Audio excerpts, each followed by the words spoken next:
From the Library of Congress in Washington, D.C.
This is a battlefront.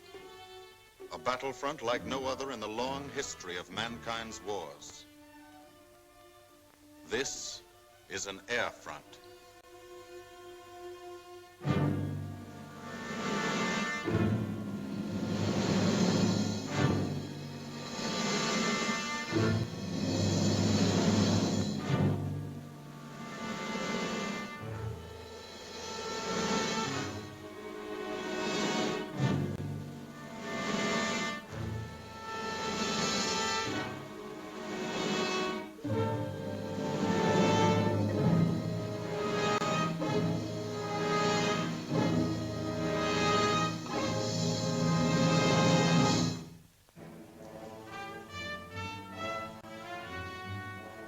The working day begins, as it will end, with the ground crews, as much a part of the fortress as her wings. If you're a mechanic, you've got your own bomber. You get attached to it. But you know when your ship goes out on a mission, you may never see it again. So you do your work as well as it can be done, perfectly, because you wouldn't want anything to go wrong that would be your fault.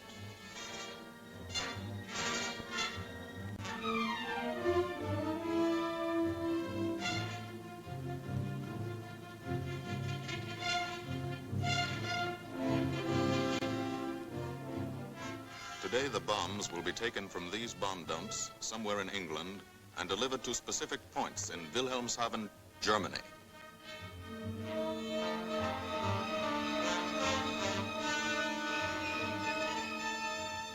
To deliver them is the job of the 8th Bomber Command, just a hauling job, yet one of the most difficult and complicated of military operations.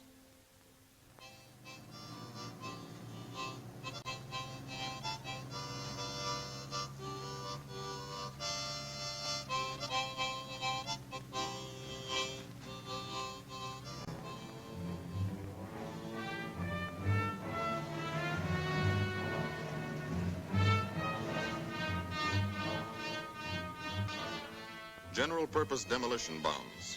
Impact velocity as high as 750 miles an hour. Pierce 5 inches of armor plate. Destroy a factory. Briefing at 0800. Pilots, bombardiers, and navigators take their places. The group commander, Colonel Stanley Ray, steps up to the target map, and for the first time you learn where you're going. Sometimes your face turns white when you find out. Sometimes the feeling you won't come back tightens your insides. Not so long ago, you were sitting like this in a college or high school classroom, not listening too hard, perhaps even a little sleepy. But you listen here. And as you listen, you don't have time to think of yourself. Fear fades. You concentrate on the mission. Type of formation, assembly point, 0 hour, route to target, weather, enemy fighters, enemy flak, route back home. If forced down in enemy territory, destroy equipment. If taken prisoner, give no information. Name, rank, and serial number. That's all.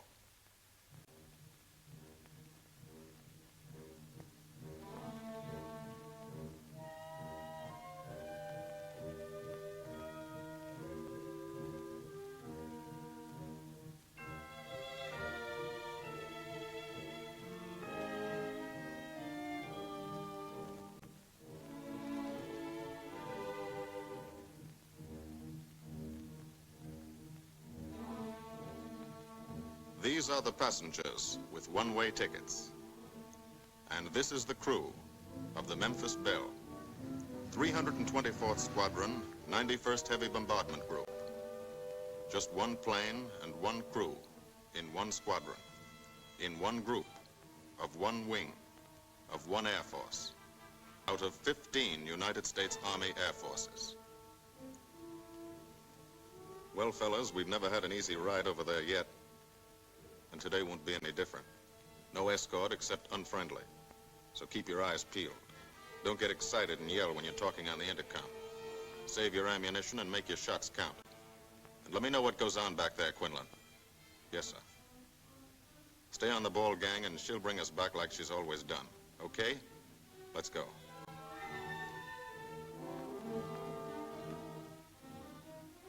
They have completed 24 missions in this, the toughest theater of air war, the big league of sky fighting. Their experience is priceless. And so, if the Memphis Belle comes back this afternoon, they will be sent to bring the vital lessons they have learned to thousands of air crew men in training at home. Home is America.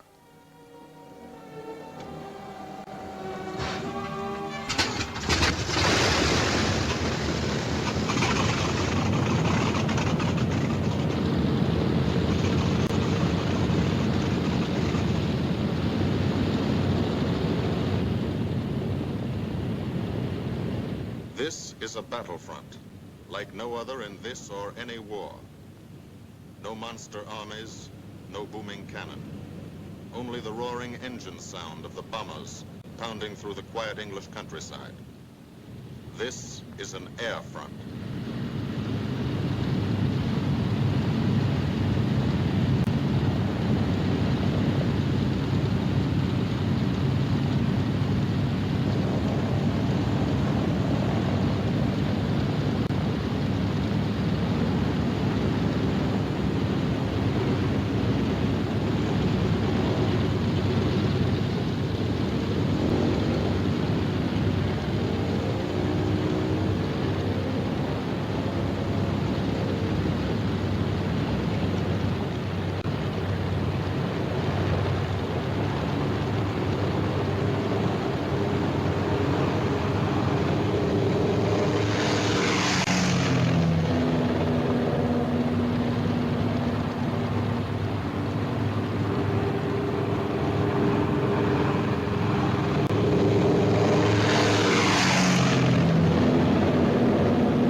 Of the Memphis Belle leave the soil of England for the 25th time.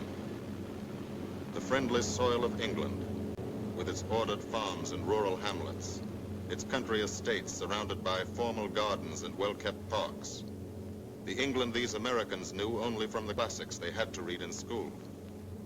The England of the towns and cities, whose people have defended their island's freedom for over 1,000 years. But today, their countryside has changed.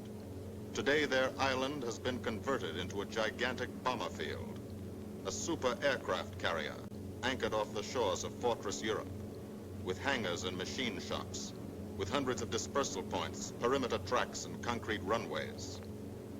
This is England in its 5th year of war.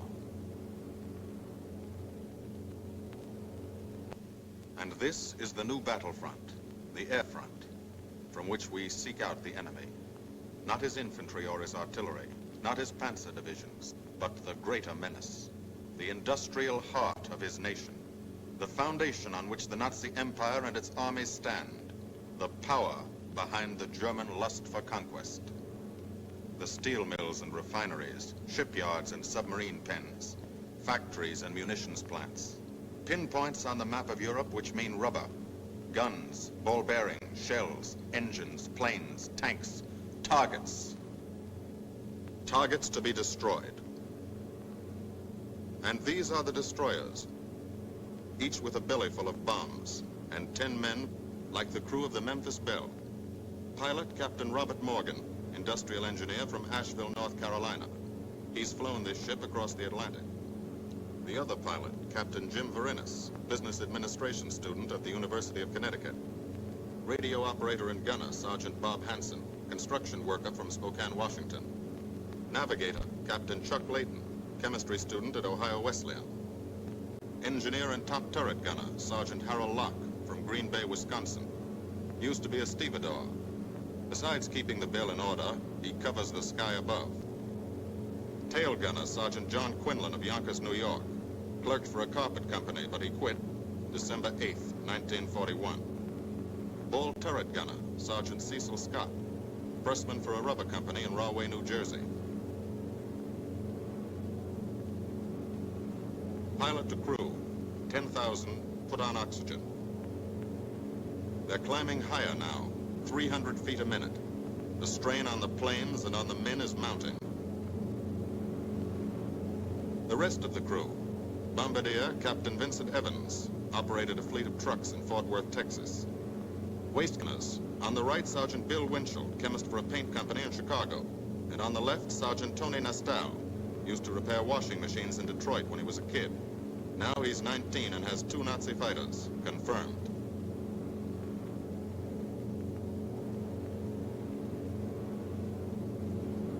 It takes all of a pilot's strength to keep a 30-ton fortress in tight formation. But the formation is the bomber's best defense against enemy fighters.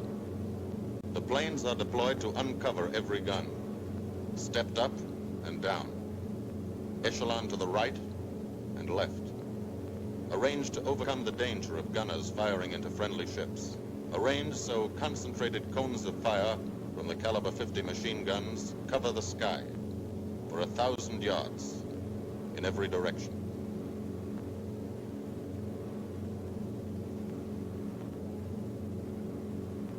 The friendly coast of England slips by below. It doesn't look like much now, but in a few hours when you come back, if you come back, this will be the most beautiful view in the world. Higher and higher, climbing to reach your best operational altitude, 25,000 feet, 5 miles straight up. So high you can't be seen from the ground with a naked eye. So high that after 1 minute without oxygen, you lose consciousness. After 20 minutes, you're dead.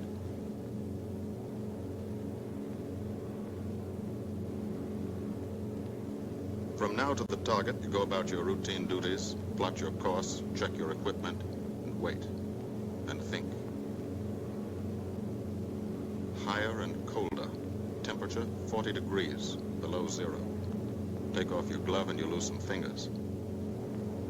You look out at the strange world beyond, reflections in plexiglass, like nothing you ever saw before, outside of a dream.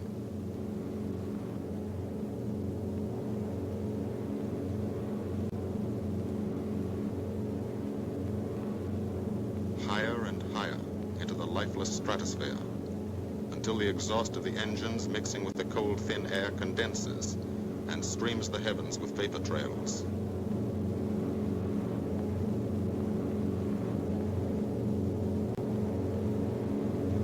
To the men in the ships, they're far from beautiful, for they point like beckoning fingers to the formation, signposts in the sky for the enemy to spot us.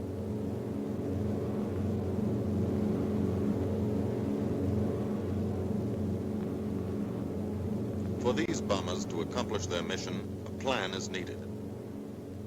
Carefully worked out, timed to the minute. The job is to bomb Wilhelmshaven effectively and economically. The enemy is strong, skillful, determined to stop us. Here are his defenses. Airdromes, well dispersed. Each plane indicates a Staffel or squadron of fighters. Heavy anti-aircraft, highly trained and accurate, all along the coast and defending his vital installations. Radar to warn him of our coming. Here is our plan to divide his defenses and weaken his opposition. At 13:30 hours, shortly after takeoff, 6 groups of planes will be heading toward the enemy coast from 6 directions. The Blue Force, 100 B-24 Liberator 4-engine bombers. The White Force, 300 B-17 Flying Fortresses. The Green Force, 300 B-17s with an escort of 6 squadrons of P-47 Thunderbolts. A force of B-26 Marauders, twin-engine medium bombers with 6 squadrons of RAF Spitfires escorting. Almost 1,000 planes and over 8,000 men in the air. The enemy alerts all his airdromes. But which is our main force? What are our targets? Where should the Nazi controllers send their fighters? It's our job to make them guess, and guess wrong. A half hour later, at 1400 hours, the Blue Force will be heading east across the North Sea with the White Force following. These enemy fighters are tied down, waiting to meet them, and will not be able to attack the Green Force. These fighters must come up to attack the Green Force, and thus will be no threat to the Blue and White Forces. The B-26s and Spitfires will bomb and strafe a key rail junction, diverting these 6 Staffeln and preventing the enemy from concentrating too many fighters on the Green Force, which is scheduled to bomb an aircraft factory at Hanover. At 14:30 hours, the Blue Force will threaten this entire coastal area of northwestern Germany. Which target will it be? Flensburg? The Kiel Canal? Or will it turn suddenly and bomb Hamburg, Wegersack, or Emden? Actually, it carries no bombs at all. It's a decoy and keeps the fighters from the northern area busy while the White Force, the main effort, heads for the submarine pens of Wilhelmshaven. At 1500 hours, while the White Force is over its target, only a fraction of the available German fighter strength of the area can intercept it. Because of the Blue Force diversion and the simultaneous bombing of Hanover by the Green Force. This is the plan of battle for today, drawn up by the Combined Operations Planning Committee and approved by the Commanding General. The White Force, lead group, low squadron. We've crossed the invisible line of enemy radar. The Hun is expecting us.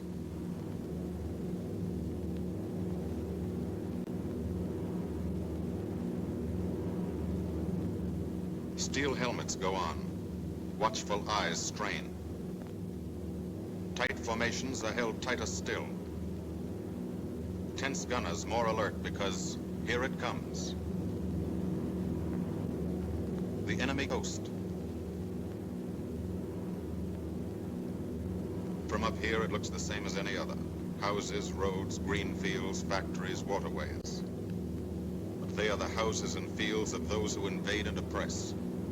They are the factories and roads of the people who twice in one generation have flooded the world with suffering. Suffering in such quantity as the history of the human race has never known. Brought torment and anguish into countless American homes. Gold stars and telegrams from the War Department.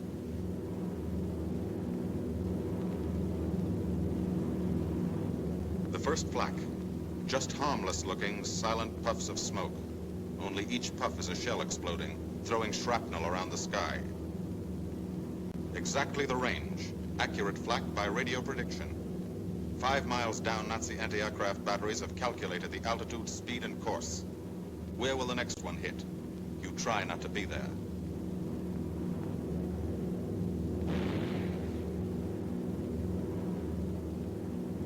The docks and submarine pens of Wilhelmshaven.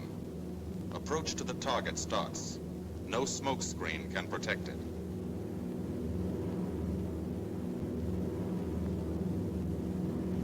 Now the enemy knows the path of your approach and walls that path with a flak barrage. But you fly right through it. Flak so thick you can get out and walk on it.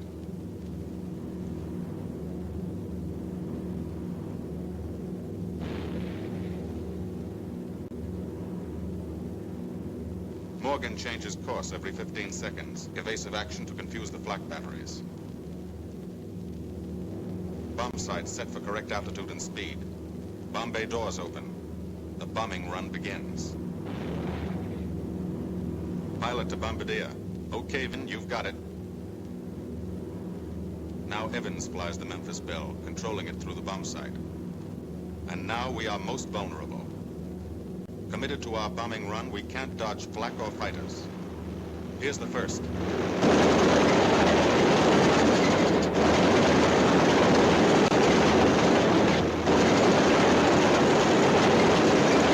Top turret fires at him. Evans must ignore the battle. Crosshairs lined up on target. Adjustments for wind drift made. 2 more fighters diving from 9 o'clock. Flak now has the range too. They've hit this fort, but he keeps on his bombing run.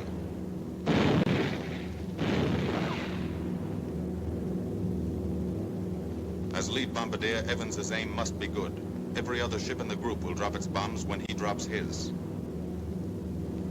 Now one pointer on the bomb site moves toward another stationary pointer. The instant they touch, bombs will release.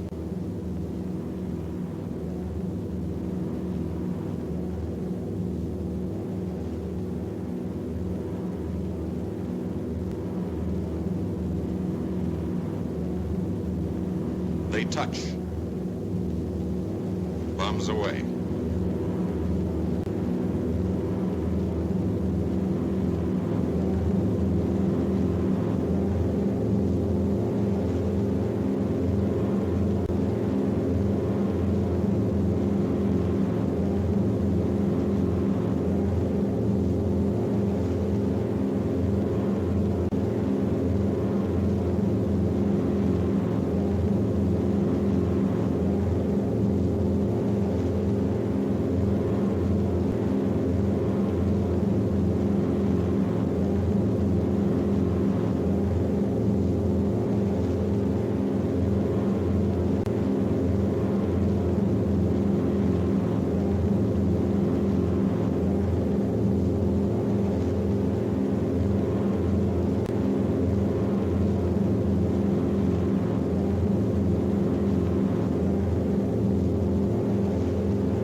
The first half of the mission is over, the easy half.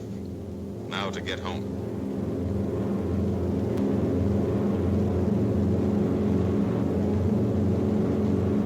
The flak stops. That means fighters out there somewhere. A staffer lurking behind that cloud, or hiding up in the sun where the glare blinds you, and you can't see them, waiting to dive down on you. Fighters at 6 o'clock.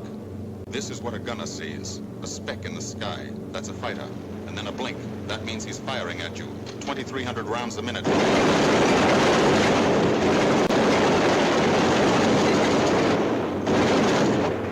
In a running battle, one of the most important instruments is the interphone. There's 4 of them. 1 o'clock high. They're coming around. Watch it.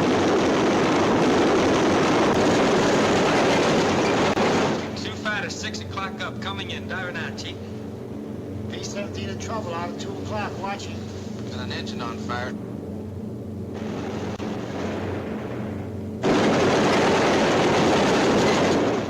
There's 2 more diving through the 94th. 3 planes, 9 o'clock, coming around. Keep your eye on them, boy. Coming around to 10. Watch them, Chuck. Keep your eyes open. Yeah. They're breaking at 11, breaking at 11. I got them. I got those 2 at 2 o'clock. Watch them, Scotty. I got my sights on them. Check that B-17, Chuck, 3 o'clock. Loader smoking. Fighters, 10:30, coming around. Those 10:30 upper or lower? Sun. B-17 out of control at 3 o'clock.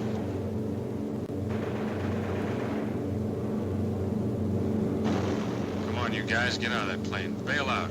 There's one. He come out of the bomb bay. Yeah, I see him. There's a tail gunner coming out. Watch out for fighters. Keep your eye on them, Bill. See any parachutes, Quinlan? 2 parachutes open, Flag Chief. at 9 o'clock. 8 men still in that B-17. Come on, Get out of there. There's 3 more chutes. Flak, 11 o'clock. Fighters, 6 ME 109 at 3 o'clock. Keep after him, Winchell. I see him. I'm on him. Come on, use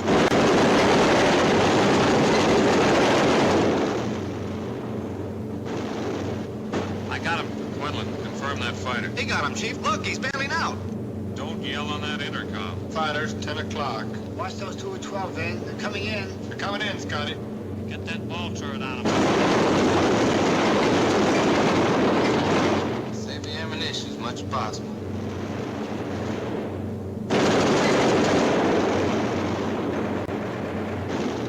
Watch that fighter coming in at 3 o'clock. He's coming in a half roll. Pull her up, Chief. Pull her up. Hurry.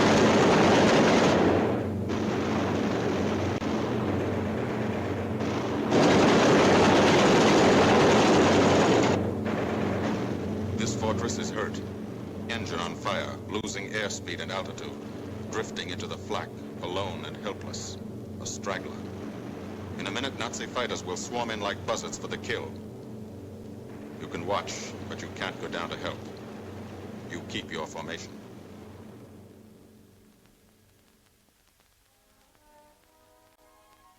Here, too, the mission is being flown.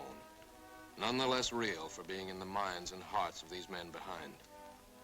Ask anybody who's been to a field in England, or anywhere else our bombers are based, and he'll tell you that there's drama here, too. Waiting to see who's coming back. To watch them, you might not realize how tense these ground crews are. But they are tense, and plenty worried. In Air Force talk, this waiting is known as sweating out the mission. These men know the flight plan.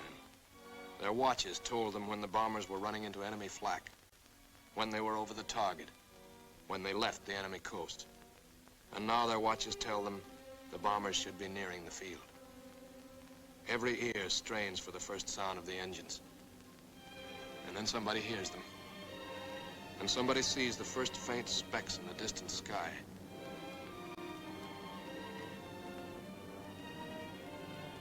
Every face turns to see and count. The watchers try to read the numbers on the ships.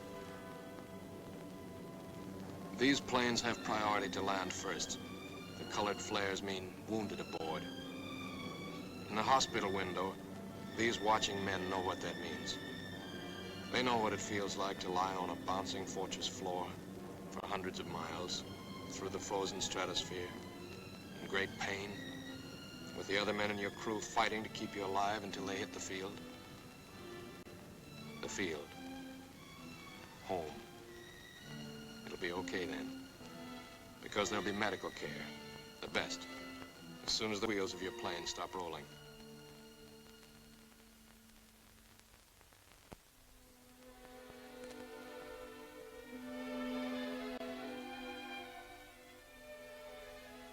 Head wound. Concussion. 20mm cannon shell exploded in his radio compartment. Shock. Internal injuries. He'll be all right, though. Flak burst scattered flying shrapnel. He's full of steel splinters. This pilot's leg is not a pretty sight. Neither are the docks at Wilhelmshaven. These men will all get the Purple Heart. And this man, too, posthumously.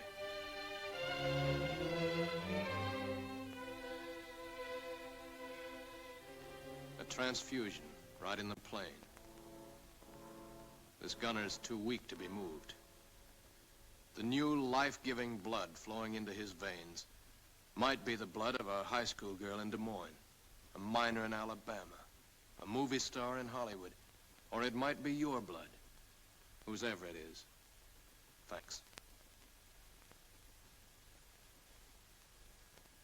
36 planes left this field this morning. Now 6 more arrived. That makes 20 home. And this one's 21. More wounded aboard.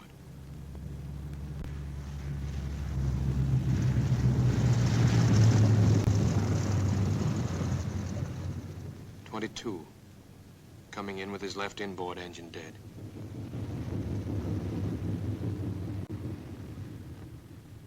.23, with a feathered prop on his left outboard engine. .24, Southern Comfort, with a chunk of tail gone. .25, they flew home on their luck. .26, not a scratch. The control tower learns that 2 more landed at a British field to the south. 1 a crash landing, crew safe. That makes 28. 29.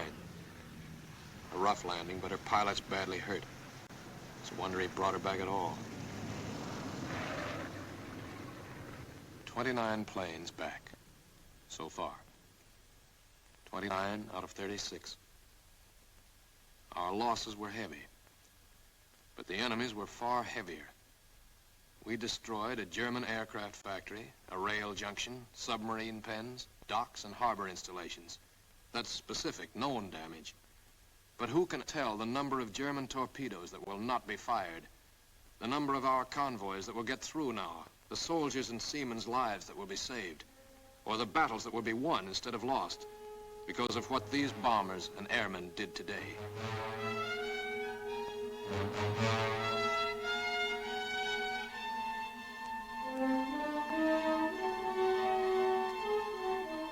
Pilot and tail gunner. They can laugh now. Fire on the inboard engine did this. Flames streaked back and burned the stabilizer, too. Another crew luck brought back.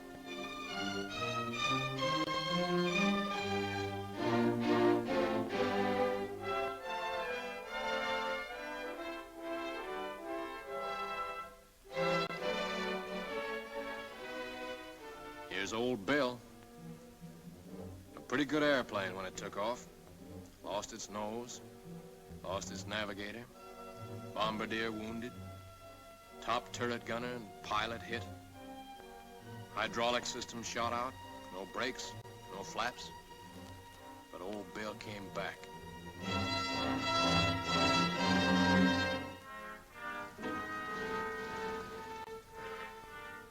Now, among the returned crew members, talk flows like a river, talking out every detail of the mission.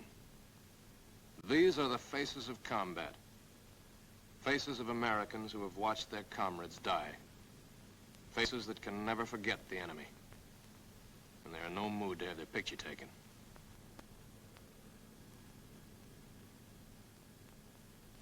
In the control tower, Colonel Ray, the group's CO, is still watching and waiting. And then he spots the last flight. 3 more planes. And one of them is the ship everyone's been pulling for. The Memphis Belle. The last few miles of this trip have been a joyride. The strain is over. They can leave their guns now. Now they know they're going to go home. To Spokane, Green Bay, Asheville, Detroit, Chicago, Fort Worth, and Yonkers.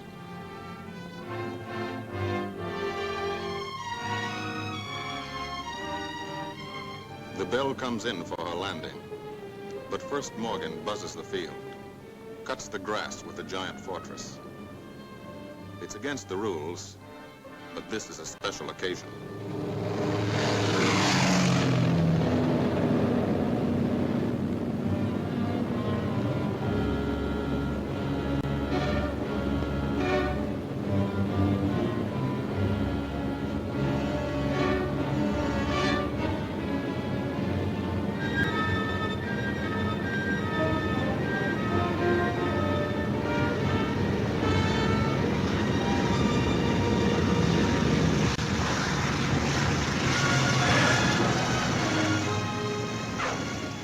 Of the Memphis Belle come back to the soil of England for the 25th time.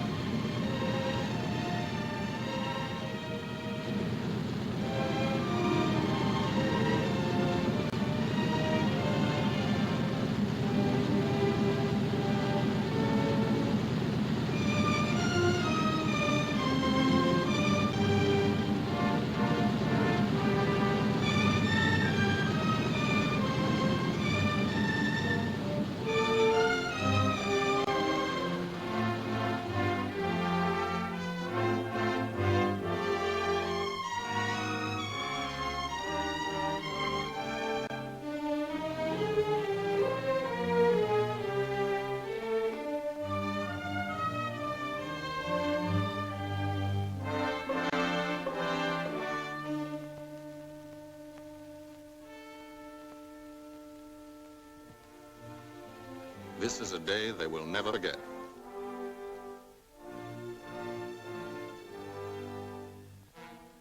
Another great day soon after, Brigadier General Hansel visited the field and presented the Distinguished Flying Cross to every member of the crew.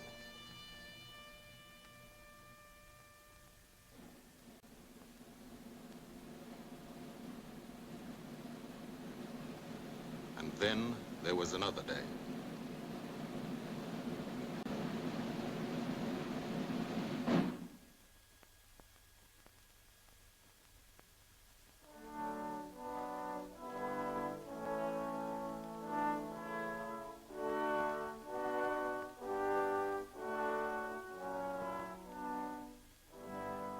Their Majesties, the King and Queen of England.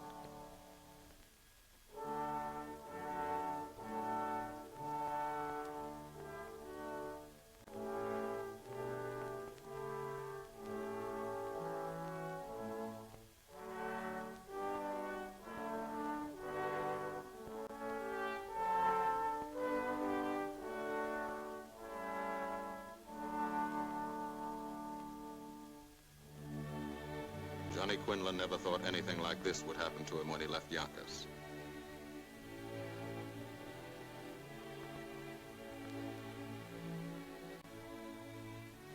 The ground crew were a little self-conscious about being dressed in fatigues, but the Queen thought they were very nice.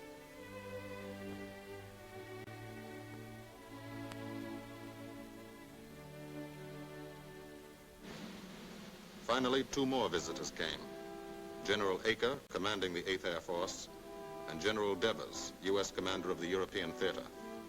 The Belle crew received them in flying clothes, as General Acre read the order for what he called their 26th and most important mission. Return to America to train new crews and to tell the people what we're doing here. To thank them for their help and support and tell them to keep it up so we can keep it up. So we can bomb the enemy again and again and again until he has had enough. And then we can all come home.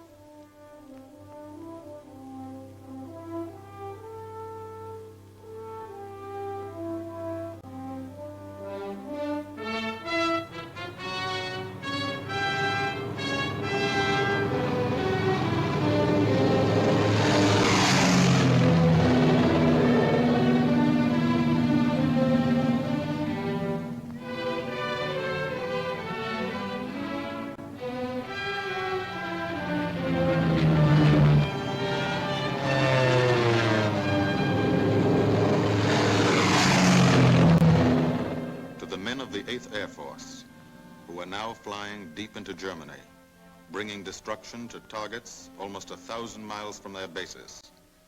Destruction like this. And who have never once been turned back by the enemy.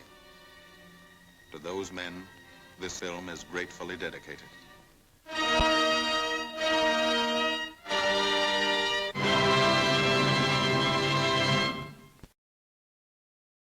This has been a presentation of the Library of Congress.